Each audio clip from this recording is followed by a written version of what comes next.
جنت کې. نو چې کوم څیز د جنت سره مناسب نه د انسان زړه به نه غواړي. وی د جمعې په ورځ باندې لکه عام د جمعې ورځ د هلته ګور یو ورځ د جمعه خالي پکې نشته، خو په اندازو به پته لګي دا خلک به الله وبلي، یو میدان ته چې راغونډ شي جنتیان به الله وغواړي، ټول به خوشحاله او مزیدارې خشته ښکلې جامې د جنت به چولي. جامې به په صندوقونو کې نه بندې، د انارو بوټي دي لکه هغې کې انار دي په دنیا کې، او هلته به د انارو د بوټو شان بوټي به او د انار په شان میوه به په دې به په خپل کټ کې ناستي، په پوزکي به ناستي، په هغه خپل هغه د قیمتي اعلی د جنت چې کوم څیزونه دي په هغې به ناستي، اشاره به وکړي هغه څانګه به راښکته شي، انار به ترې وشو کوي چې په منځ یې مات کي د ریخمو اعلی قیمتي جوړه به ترې روځي، دانې به پکې نه، د دانو د خوراک انار به جدی. داسې اعلی قیمتي ریخم چې الله په خپله خوښه د جنتیانو دپاره د میلمستیا په شکل کې تیاری نو اندازې ولګوي، جامې به واچوي جناب، او د الله ښځې به ورته وایي ښوی څه کوې؟ وایي ته نه خبر؟ نه ما ته پته نه لګي، الله بللی یو که نه، الله ملاقات کوي، الله م غواړي. خوشحاله به یو جنتي یو سره او بل سره او په ډېرې خوشحالۍ به دوی لاړ شي او د رب العالمین سره په یو لوی میدان به اعلی باغچه خشته اوبه او مزیدار گلزار به په هغې کې به کینې. نبی علیہ السلام فرمایي څوک به د نور په کورسو ناستي، څوک به د سرو زرو په کورسو ناستي، څوک به د سپینو زرو په کورسو ناستي، څوک به د لال او هیرو جواهراتو زمرودو په کورسو باندې ناستي. رب العالمین به ټولو ته خپل ځان وښیي، دیدار به ورته ورنصیب شي، هغې کې به خوند سوری. حدیث پاک کې راځي وی چې په جنت کې چا 80,000 کاله خوشحالۍ تېرې کړي، د جنت خوشحالي 80,000 کاله خوشحالي چې یو سیکنډ د الله دیدار وکړي هغه د 1,000 خوشحالۍ به تېرې شي، 1,000 کالو. دې به نه وایي چې ما په جنت کې دې نه مخکې خوشحالۍ تېرې کړې دي، داسې به د الله دیدار وکړي، دونه پکې خوند دي. رب العالمین دې زموږ نصیب وګرځولی کړي. للذین احسنوا الحسنى وزیاده. مفسرین لیکي چا چې په دنیا کې نیکي وکړه حسنا جنت به الله ورکړي، وزیاده خپل دیدار به مو ته پروردګار ورنصیب وګرځولی. نو چې د هغې نه دی واپس شي په دې سترګو کې به هغه منظر پړقېږي چې خدایه دا څنګه ډول او څنګه خوند او څومره لذت، د هغې به دونه اثر وي د الله د دیدار چې د دې په شکلونو به اثر وشي چې واپس خپلو بلډینګونو او کورونو ته راشي. نو ښځې به ورته وایي سړیه د کوم ځای نه رالې؟ ولې تا ته ما نه وویلې چې زه د الله ملاقات له تلم؟ څه چل دی؟ سړیه نن خو ډېر خشته، ډېر ښکلی او ډېر مزېدارې او ډېره خشته خوشبویي ده نخېږي، دا در باندې څه چل شوی دی؟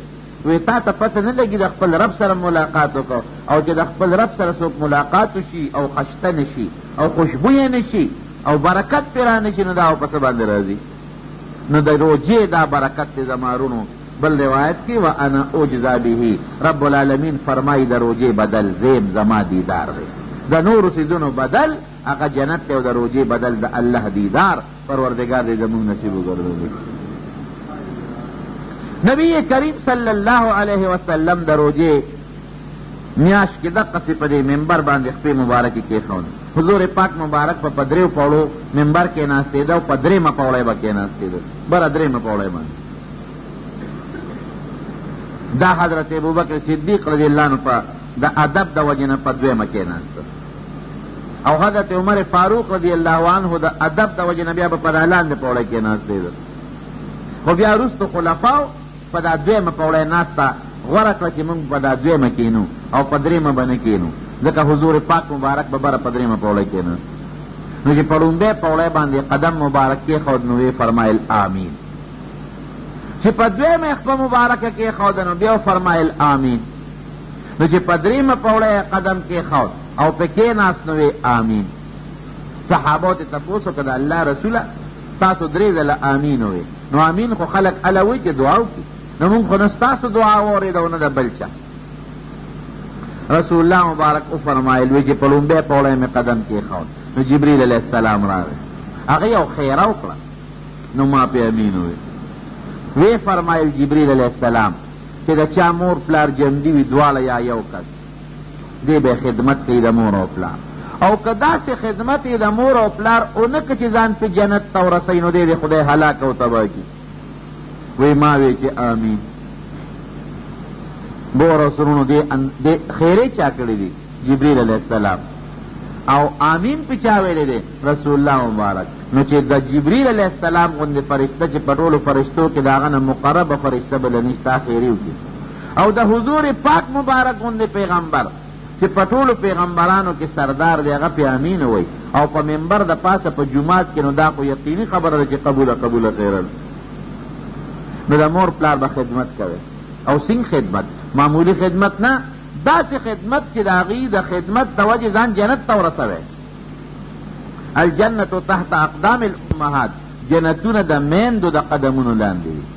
د مور او پلار د دواړو به خدمت کوي. یو حدیث پاک کې راځي نبی علیہ السلام نه چا تپوس وکړه د مور او پلار متعلق، وی مور او پلار سره زه څه سلوک وکړم څنګه دي؟ حضور پاک مبارک ډېر هوښیار و، یو لفظ یو ټوکړه د حدیث یې ویلې د علما ته په سوونو زرګونو مسلې وباسي. نو په عجیبه اندازو ته فرمایي وی مور پلار سره څه وکړم د الله رسوله؟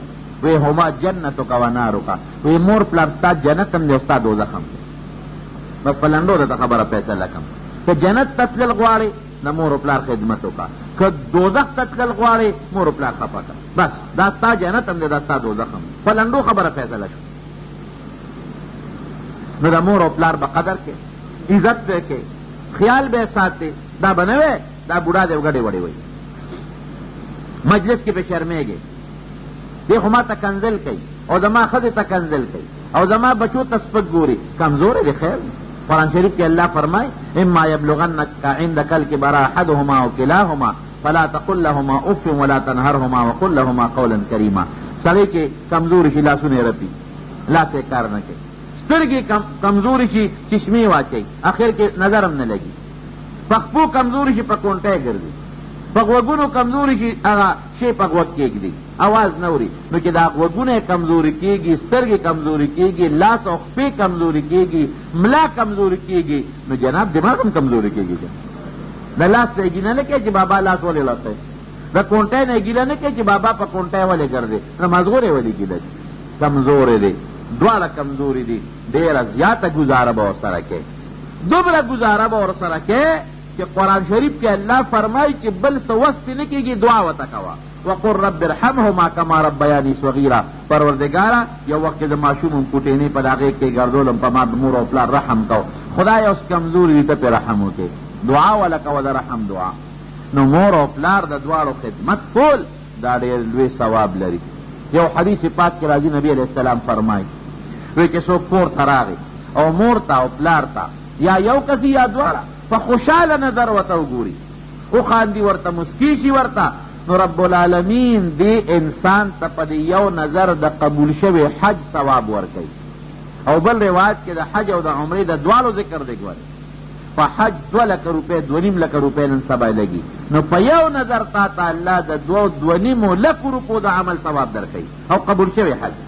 نو حضرت عمر فاروق تپوس کوي رضی الله عنه دا الله رسول دا که سړی بار بار راځي 100 ځله راغی، 200 کرته کور ته راغی، 50 کرته راغی، نو ته دومره نشي راتلی او دومره نظر یې نشي کولی څومره چې د الله رحمت فراخه دی. ته 200 کرته راځه او مور ته او پلار ته په خوشحاله نظر ګوره، نو پروردګار به د 200 حجونو ثواب په یو ورځ کې درله درکوي. اوس وایه د خدای نعمت شو که نه شو؟ مور د الله نعمت، پلار د الله نعمت، خو مونږ بېکاره یو جناب. چا چې د مور او پلار خدمت وکړو په ژوند یې قدر ولو کو، قسم دی دنیا کې به خوشحالي ګورې، قسم مې درته وکړ. او زه راته رضا نه یم، زمونږ کتابونه لیکي چې تر 7 پوشتو پورې به د دنیا رزق دل الله ډېر ورکوي. 7 پوشتو پورې جنت خو یې پرېږده، دنیا کې به الله روزي ښه ډېره ورکوي. او که چا د مور او پلار بېعزتي وکړو، د مور او پلار نه عاق پاتې شو، نافرمانه پاتې شو، اخرت خو یې تباه دی، خو په دنیا کې په تر دا سپېرهتوب د 7 پوشتو پورې چلېږي. 7 پوشتو پورې روزي به مخکې دی به پسې منډې وایي، درک د روډۍ به یې نه لګي. دا د مور او پلار قدر، د مور او پلار عزت او احترام به کوې. دا په کور کې رب العالمین تا ته یو ډېر لوی نعمت کېنولی دی. په کور کې مور او پلار تا ته خدای یو ډېر لوی رحمت کېنولی دی، د برکت ذریعه درته کېنولی ده، د ثواب د ګټې ذریعه درته کېنولی ده. دعای قبلېږي د بچي دپاره. نبی کریم صلی الله علیه وسلم د یو صحابي تپوس تله چې لاړ هغه بیمار او داسې وخت کې و چې د زنکدن حالت و، نو رسول الله مبارک ورته کلمه شهادت لوستله د دین طریقه ده چې کلمه شهادت به ورته لولې چې کلمه شهادت یې لوستله د هغه سړي په ژبه کلمه نه راتله. نبی علیہ السلام حیران شو، ځکه حضور پاک وجود مبارک خو سراپا رحمت دی چې رحمت موجود دی او د حضور مبارک د خولې الفاظ دي او ژبه یې نه نقي. د دې سړي څوک وارثان شته؟ وی صاحب مور یې شته، اواز کې وه چې اواز یې کړه وی ستا دې بچي څه ګناه کړې ده؟ زه ورته کلمه شهادت لولم او د په ژبه نه راځي. وی صاحب دا خو د روژې او د مونځ پابند دی، ډېر صدقې یې ورکړي دي او تا سره ډېر عبادتونه کړي دي، خو یو غلطي ده کړې ده او هغې غلطۍ کې ممکن ده چې دی الله رانیولي. څه غلطي کړې ده؟ وی ما نه دی بخلی، زما لۍ خفه کړی دی، ما ویلي دی الله ته چې الله که زما حق په دې بچي وي نو ما ورته نه دی بخلی. ښه ترور یا خور حضور پاک مبارک فرمایي چې تا خپل حق ونه بخو، الله خپل چېرته بخي. الله وایي چې مور خپل حق وبخي زه به خپل حق بخم، پلار خپل حق وبخو نو زه به خپل حق بخم، او چې مور او پلار خپل حق نه بخي ما به خپل حق دقسې ساتلي. زه درته وایم دا بچی دی وبخه، ځن کدنې دی عمري د الله رسوله که ستاسو حکم وي خو بلکل یې بخم، او که ستاسو حکم ني مشوره راکوئ زما یې ډېر خفه کړی دی، زما زړه نه غواړي چې دی وبخم. نو حضور پاک دی هوښیار انسان، هغه وی که حکم ورته حکم دله نه به ونه بخي او د ظاهر خولې نه به وبخي، بیا شي نیمګړی پاتې کېږي. وی ورشئ خشاک راوړئ، صحابو ته حکم وکړ. دا مور یې ورته وایي د الله رسوله په خشاک څه کوې؟ وی ستا دا بچې سوځوم. وی ولې سوځئ؟ نو چې ته ونه بخې او ساتې اوس اوځي نو جهنم ته روان وي، ستا د وجې جهنم ته ځکه ته نه بخې. نو هغه د جهنم اور خو ډېر خطرناک دی، په دنیا کې یو جلک د عذاب درته ښي، ځکه ته نه بخې د الله قهر پې نازل دی او د الله رحم پې بند دی. نو چې لږ د دغه عذاب څه وویني چې وړلې پې په دنیا کې خو یخ شي که نه. امور یو سوړه سویلې وکړه، وی ښه د الله رسوله اور ته به ځي، وی اور ته به ځي، وی بخلې مې دی. زمونږ پښتانه وایي که نه، وی د مور زړه په بچي او د بچي هغه په سخته تیږه په ګرمه تیږه. مور بیا داسې یو شی یو د عبرت دپاره چې یو خبره کړې ده، یا حقیقت ته یا هر څه چې دي خو د عبرت دپاره ده، ځکه یې درته ویل. یو سړی مور سره روان شو د ښځې د برکت نه، ښځې به ورته مور وهه وهله، دا مور دې نن دا ویلي دي کنځله ده، مور خو دې نن راپسې ده ووې د مټه به یې ونیوله او دروازې نه به یې بار کړله. ښځې اوس خوشحاله یاره ړه مې پې اوسم یخ نه دی، په څه به دې ړه یخ شي؟ وی چې دا مور دې حلاله کې او زړه یې راوړی او زه پې چکونه ولګو. وی بیا خو به خبره ټیک شي که نه؟ وی دغه دې لاړم ورپسې. وی چاړه یې واخېسته او مور یې په دا لار کې راونیوله ولاله یې کړ او زړه یې وله سیرې که او لاس کې راواخېسته. ښځه خوشحاله که نه؟ ورېږه د مور دا زړه وله وړم نو دا زړه یې وله سیرې که او لاس کې راواخېسته چې په منډه منډه را روان دي چې په منډه دا ښځې له دا زړه رسوم نو په دروازه کې تیندک وخوړه. وی د مور هغه زړه ورته آواز وکړه چې بچي خود خو نه شوې، بچی خود خو نه شوې. الله اکبر، ډېر د عبرت خبره ده. مور له زړه سړي خفه کړي او ډېر یې خفه کړي. مونږ له اکثر خلک راشي وی مور رانه خفه په جرګه را سره لاړ را سره رضاک، څوک وایي پلار رانه خفه په جرګه را سره لاړ شه. زه ورته وایم نه وروره، که رور دنه خفه د سره ځم، تره خفه د سره ځم، دوست دنه خفه د سره ځم، خو د مور او پلار په مسله کې نه زه در سره په جرګه ځم نه بل څوک بوځي. څه به سره وکړم؟ دا خو اسانه خبره ده، په جرګو خبره زیاتېږي. لاړ شه او د مور ته په دا خپو کې سر کېږده او په ژړا شوه ته ورشه او د پلار ته ورته غاړه وځه او لاس ترې راته وکړه. که دې مور او پلار ته ونه بخلې او په ژړا کې درته دعاګانې وکړې ونه کړې نو راشه ما ته ووایه چې مولوي صاحب غلطه دې راته ویلې وه. داسې ده که نه؟ چې ډېر هم د مور او پلار زړه خفه وي که نه او خیرې کوي دې بچي ته. لاړ شه دوکاندار نه په روپۍ یوه کیله راوړه، یو کیله او ورشه مور ته سپینې کوله، بېبې دا مې دله راوړې دا واله کیله به راوالي ستا په بچي به وخوري، په خپله به هم نه خوري او دونه دعاګانې به درته وکړي چې دومره به تا ځان ته په عمر کې دعاګانې نه کړي. نو خبره دا درونو چې هغه مور یې وی ښه د الله رسوله دې به جهنم ته ځي سوځي به؟ وی هو، وی ما بخلی دی. وی چې ما بخلی دی نو په خولې یې کلمې شهادت راله اشهد ان لا اله الا الله واشهد ان محمدا عبده ورسوله. نو یو د مور او پلار ادب به کوې، احترام به کوې. او د روژې مبارکه میاشت ده، ډېر خلک به داسې چې مور سره به رواني، شته قمقل خلک، ډېر خلک به دی چې پلار سره به رواني، ګیلې به وي په زړه کې، داسې به ووایم زه د پلار نه به یې ګیلې پلار نه ګیله ساتل نه دي پکار. د مور نه به څه ګیلئ نو زما د اواز چې تاسو اورئ څوک هم اوري، او مور پلار چې خپئ په دې رمضان کې رضا کې لاړ شئ ولا. او مور پلار دې ضد نه کوي د خپلو بچو سره، که بچی چې خفه دی مور پلار کې خفه دي او بچی نه نقصان دی را دي چې بچی ولا راشي بخي دی. دا خو د دنیا لږ ژوند دی، دا پروانه تېرول نه دي پکار، دا په کور کې په خوشحاله تېرول پکار.